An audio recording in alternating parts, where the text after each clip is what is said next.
In 2017, All the Money in the World was gearing up for release. Directed by Ridley Scott and starring Michelle Williams, Mark Wahlberg and originally Kevin Spacey. Just weeks before the film's premiere, serious allegations about Spacey surfaced. The kind of allegations that derail careers overnight. So, the studio made a call. Spacey was removed from the film entirely, and his role was recast with Christopher Plummer, who reshot all of Spacey's scenes in 9 days. They managed to hit the original release date. It was bold, it was risky, it was expensive, and it worked. Plummer got an Oscar nomination. The film didn't collapse. The chaos became part of the marketing campaign, not a distraction from it. A reputational crisis turned into reputational salvage. Well, that is until the Michelle Williams pay disparity came out. She made $80 a day for the reshoots, while Mark Wahlberg made $1.5 million. He later donated his additional salary to the Time's Up Fund in her name though after the backlash, so, yay feminism I guess. But still, that kind of scandal was largely controlled. The damage was real, but it was manageable. It was containable. Don't Worry Darling was not containable. It wasn't one controversy. It was seemingly a new one every other day. Romantic drama, cast feuds, fired actors, leaked video messages, custody battles, Miss Flo, Spitgate. The film's promotional campaign had it all. It left the marketing department fighting for their lives and their ad budgets. The PR behind the film didn't just spiral, it snowballed into a full-blown internet spectacle. A film whose marketing was so derailed by chaos that the actual film started to feel like the least important part. This is not a story about a bad film. It's about what happens when a studio loses control of the narrative and the internet picks up the baton. It's about a project that was supposed to be a high-concept feminist thriller and instead became a meme. A cautionary tale. A case study in how a marketing campaign can get hijacked by vibes, gossip, and girl boss era implosion. This is Don't Worry Darling and the art of weaponized PR.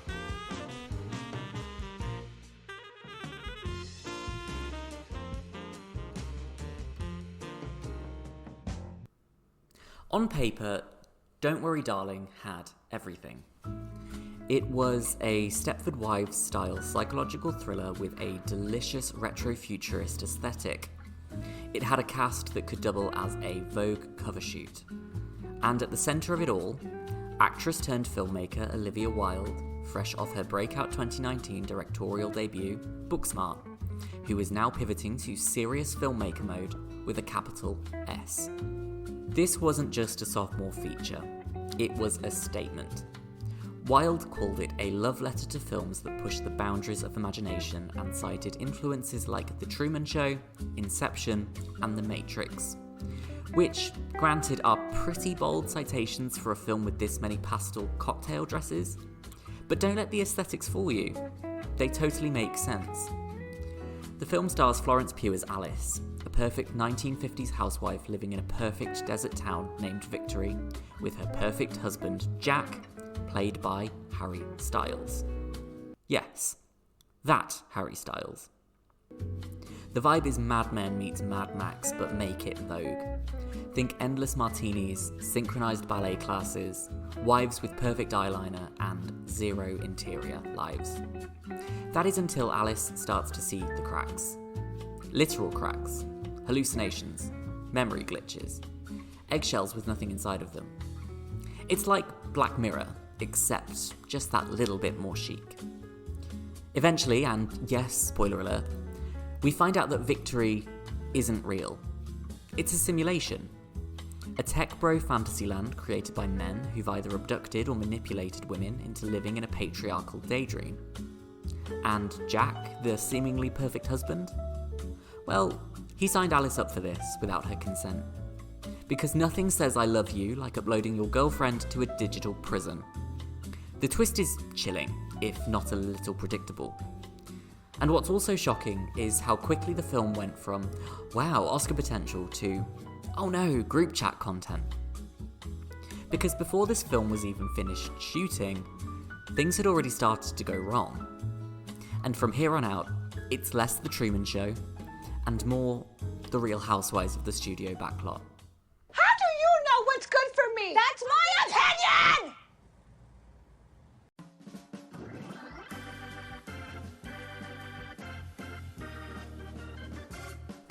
At first, things were going very smoothly. Don't Worry Darling was announced in 2019, hot off of a bidding war between 18 different studios, all vying for the rights to Olivia Wilde's next feature. The assumption being that she would be the next Greta Gerwig. That's not just hype, that's Hollywood heat. The original spec script had made it onto the blacklist, the industry's unofficial menu of buzzy, unproduced screenplays.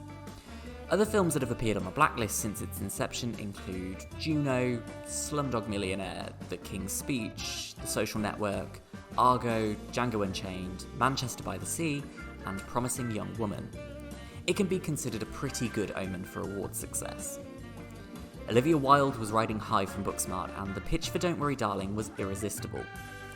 A feminist psychological thriller with glossy Stepford Wives vibes, a stacked cast, and one of the industry's favourite unproduced screenplays from 2019. The stars seemed to be aligning. It was meant to be stylish, sexy, and cerebral. Something sleek enough for Instagram, dense enough for Twitter, and prestige enough for Letterboxd. A unicorn, effectively. Florence Pugh signed on in April 2020.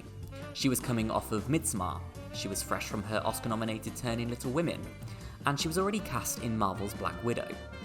She wasn't just buzzy. In just a few short years, she proved that she had range. The kind of actress who could anchor a high-concept genre flick while still serving face in a Dior campaign. And cast a star opposite Pugh? Well, initially, Shia LaBeouf. Controversial, sure, but undeniably compelling. The narrative wrote itself. Intense actor, bold director, and prestige ingenue starlet. For a second, it looked like magic. But then, in September 2020, LaBeouf exits the project. The official reason given? Scheduling conflicts. Which in industry terms is PR language for, we fired him, but we're trying to be polite about it. And suddenly, the unicorn started limping. Reports leaked. Apparently, Shia's energy didn't align with Wilde's reportedly zero assholes policy. His on-set behaviour clashed with her leadership. Some sources claimed he quit, others said he was fired. Either way, it was the first crack in what had been a pristine press rollout. But things didn't just crack. They unravelled. Because then, in October, Harry Styles enters the chat.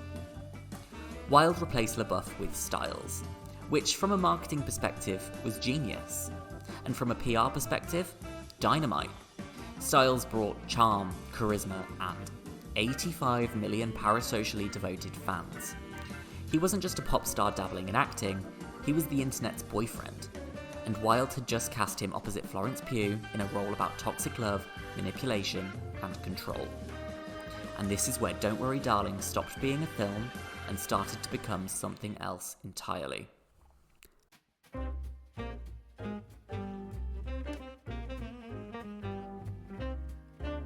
January 2021.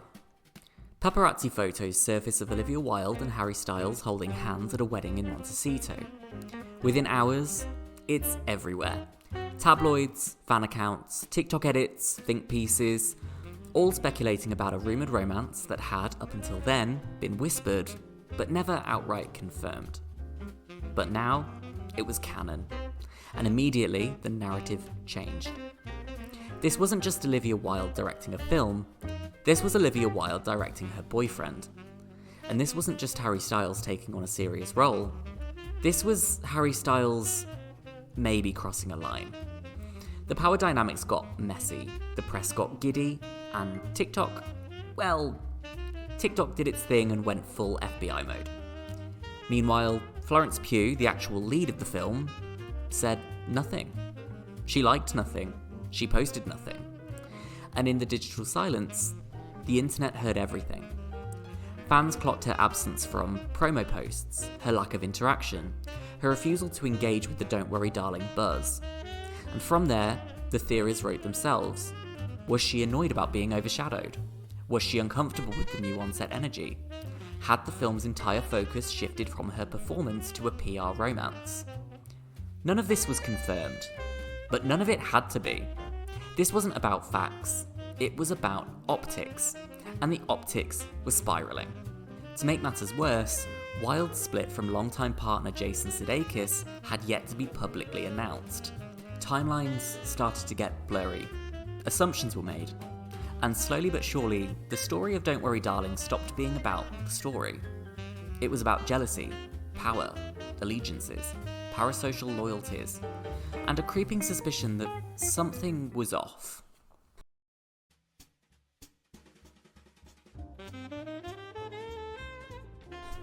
April 2022.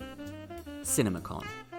A high-stakes industry insider event where studios send out their stars, debut exclusive footage, and try to convince theatre owners that yes, this film will be worth your biggest screen. Olivia Wilde takes the stage to present Don't Worry Darling. The vibe is slick, it's polished. She's midway through her talk when someone casually walks up to the front of the stage and slides a large manila envelope towards her. She opens it. It's custody papers, served to her live, on stage, in front of journalists, executives, and whoever had the misfortune of trying to sip their soda quietly in that moment. The footage is surreal. Wilde doesn't flinch. She handles it with unsettling calm. But once the internet got a hold of it, it was game over. Theories exploded. People dissected her reaction frame by frame. Was this revenge? Was Sudeikis trying to humiliate her? Was this an act of petty vengeance or just a very convenient clerical error?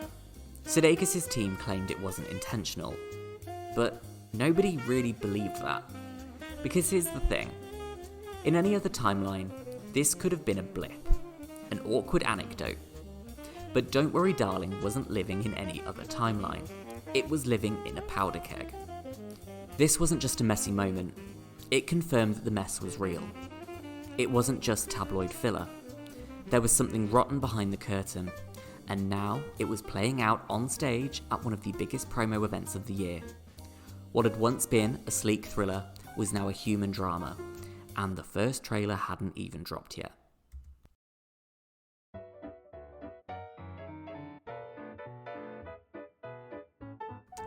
By August 2022, things were already tense, but the tension was manageable.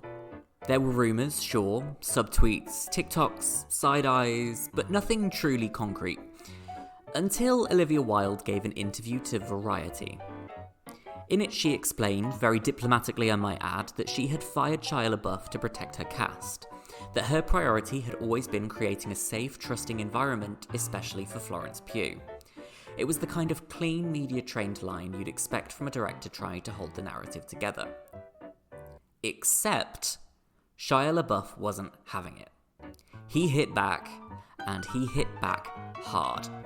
He leaked emails, texts, and most damningly, a video message that Wilde had sent him directly in which she casually refers to Florence Pugh as Miss Flo and encourages LaBeouf to stick with the project. It was the exact opposite of what she'd just told Variety. It wasn't just a bad look, it was a full-blown PR betrayal caught on tape. Miss Flo exploded. It became a meme, a rallying cry, a nickname dipped in condescension and served with a spritz of viral fury. Suddenly, Wilde wasn't just a director, she was a character in the drama, and the internet had chosen its protagonist. And spoiler alert, it wasn't her. This was the tipping point. After this, there was no walking it back. The press tour hadn't even started, but the narrative had already run off with the script. The film was no longer the story, it was the drama.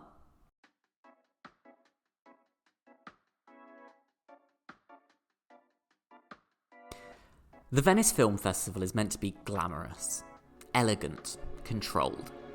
It's where you premiere prestige cinema, where the gowns are couture and the reviews are embargoed. It's not where you go to confirm every rumour your PR team's been denying for 6 months. Unfortunately, that's exactly what Don't Worry Darling did. It started with a press conference. Florence Pugh didn't attend. Officially, it was due to, again, a scheduling conflict. She was flying in from set of Dune Part 2 in Budapest, which is believable, technically. But it's also incredibly convenient. Because she arrived in Venice later that same day, Aperol spritz in hand, wearing a purple Valentino set, and with her sunglasses practically saying, no comment. And honestly, that walk through Venice did more than any interview ever could. Back at the press conference, Olivia Wilde gave the kind of evasive, PR-approved answer that only raises more questions.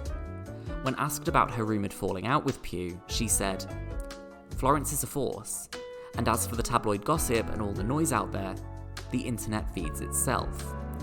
It was a verbal equivalent of smiling through your teeth.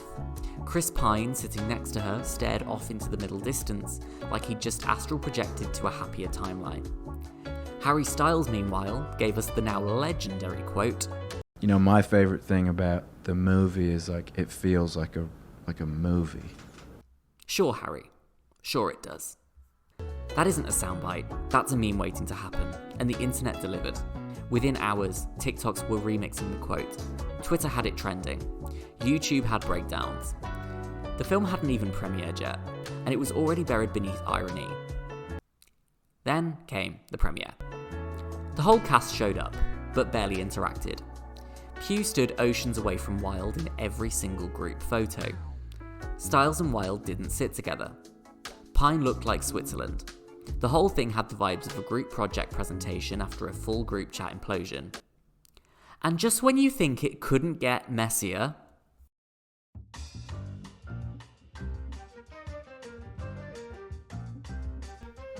a slowed down video appeared to show Harry Styles, maybe, possibly, spitting on Chris Pine as he sat down. Pine looked down, froze, blinked, smiled a little, and Twitter had a field day. Did Harry Styles spit? Was it a glitch? Was it a joke? A cursed breeze? We'll never know. But it didn't matter, because in that moment, Don't Worry Darling wasn't a film, it was a spectacle, and Venice Film Festival was its stage. So, the reviews. They were mixed. Florence Pugh got universal praise. Styles, not so much. The film itself, it was deemed stylish, shallow, and soaked in discourse. But at this point, nobody was showing up for the film. They were showing up for the behind-the-scenes drama.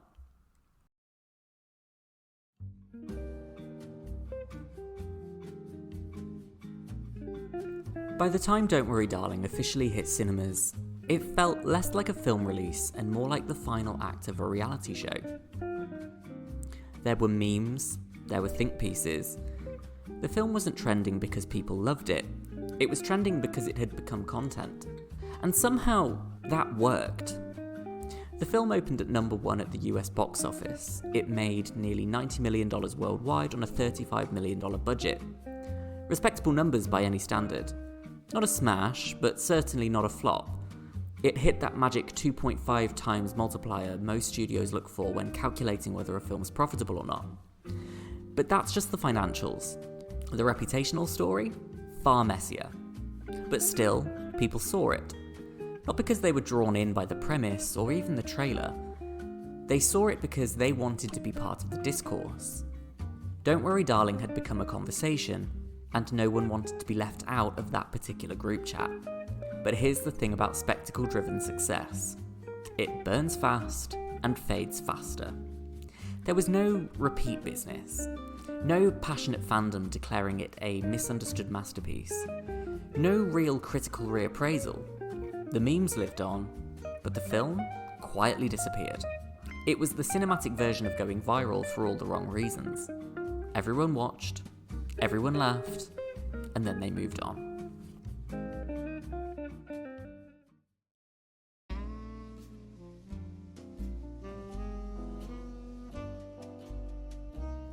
Don't Worry Darling didn't just reveal what happens when a film loses control of its narrative. It showed what modern marketing looks like when the audience takes over the megaphone. But what should the campaign have looked like? Well, let's look at another Florence Pugh film, Little Women, as an example here. A teaser trailer drop across all major platforms. a targeted online ad push with Florence Pugh front and centre. A glossy premiere with the film's stars all smiles and satin. Early critic screenings with glowing reviews to be used as pull quotes across all upcoming marketing materials. A global press tour with the exception of Pugh given her busy schedule with new projects. And then, the wide release of the film. And if things all went according to plan, a quick pivot to awards positioning, complete with all of the For Your Consideration banners that you can conceive of. And that's the blueprint. That's how these things are supposed to go. But Don't Worry Darling didn't follow the blueprint, because Twitter set a light to it and handed Olivia Wilde the ashes. And let's be real, traditional publicity is a dying art. The red carpet isn't where a film's image is sealed anymore, it's just where the memes begin. Gone are the days when a poster drop and a chat show appearance could sell a film. Now, your marketing strategy needs to account for TikTok algorithms, fan cams, Reddit theories, letterboxd irony, and tweets that get screenshotted and dragged into oblivion before your press release even hits inboxes. And that's exactly what happened here. The official campaign leaned into aesthetics, mid-century visuals, a mysterious desert town, Florence Pugh looking immaculate in silhouette. There was genuine intrigue at the beginning, but once the narrative spiraled, Warner Brothers didn't fight it. They pivoted, and they pivoted hard. Instagram became a fashion archive. Official accounts reposted fan edits, dodged controversy in the comments, and pretended that Miss Flo wasn't already trending with tens of millions of views. They didn't try to reframe the conversation, they just tried to stay in it, because they knew they couldn't beat the wave of cynicism that had already taken a hold. They could only hope to ride it out. And this is the new normal for social media marketing. Campaigns now exist in conversation with their audience, and those audiences are not passive. They're active participants who remix, react, and contextualize. TikTok doesn't just reflect your campaign, it mutates it. Letterboxd isn't just where reviews live, it's where a film's reputation crystallizes, sometimes even before anyone's actually seen the film. In this landscape, your job isn't just to spark interest, it's to stay culturally fluent. You have to be fast, flexible, and deeply aware of the platforms you're navigating. Not to control them, but to anticipate how they'll reshape whatever it is you're releasing into the wild. So, with that said, that's what a film campaign is now. It's not about controlling the story, it's about surviving it. Film Twitter and Letterboxd became battlegrounds, not for the film itself, but for what the film represented. Power dynamics, directorial overreach, celebrity worship, and parasocial attachment. Everybody had a take, and yet very few had seen the film. But that didn't matter, because by that point, the meme was stronger than the film. And that's how it works now. A film isn't just a story anymore, it's a spectacle, a launch point, a chance for internet culture to metabolize a piece of media and spit it back out, chewed up and glitter-covered and hot-glued to a fan cam of Florence Pugh in Valentino. The conversation isn't about what the film says, it's about what the internet decides it's about. Don't Worry Darling lost control of that conversation before the first trailer even dropped, and it was never able to regain control.